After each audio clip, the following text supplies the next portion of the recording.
Duduk perkara, Nanda Maulidia calon paskibraka nasional diganti 2 hari jelang berangkat ke Jakarta. Kabar pergantian Nanda Maulidia calon paskibraka nasional asal Ternate menjadi sorotan publik. Siswi SMA Negeri 8 Kota Ternate menjadi sorotan karena diganti jelang karantina. Nanda Maulidia dinyatakan lolos seleksi nasional calon pasukan pengibar bendera pusaka atau paskibraka perwakilan Maluku Utara. Akan tetapi 2 hari sebelum karantina, Nanda Maulidia gagal dibawa ke Jakarta.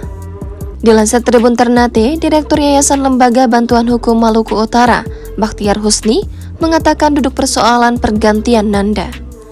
Bermula berdasarkan hasil pemeriksaan medical check-up, Nanda Maulidia dinyatakan memenuhi standar Capaska Pusat, yang artinya layak untuk mengikuti diklat Paskibraka Nasional.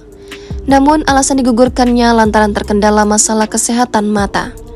Dijelaskan berdasarkan keterangan klien, Nanda Maulidia sudah melalui tahapan seleksi panjang. Bahkan sudah ada SK yang ditandatangani Kadispora Maluku Utara Ansar Dalai dengan nomor 800-018 tertanggal 16 Mei 2023. Pihaknya juga mempertanyakan surat pembatalan pada 13 Juli 2023 dari BPIP. Disertai pemberitahuan nomor surat 15PE-PE-07-2023-D5 tentang pembentukan. Hasil seleksi Paskibraka tingkat pusat 2023 kepada Sekretaris Daerah Provinsi Maluku Utara.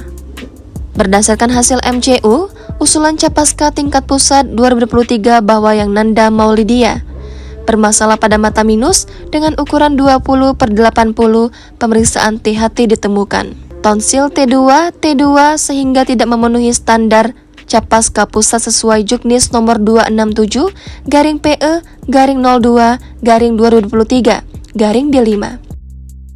Namun pada 13 Juni tepatnya 2 hari sebelum diberangkatkan, Nanda Maulidia dianulir dengan alasan bermasalah pada hasil tes MCU.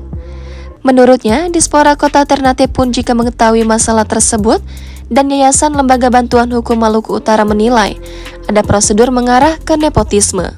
Karenanya, Dispora Kota Ternate maupun Maluku Utara harus melayangkan surat dan permohonan ke BPIP perihal meninjau kembali terkait keputusan Capaska Maluku Utara tersebut.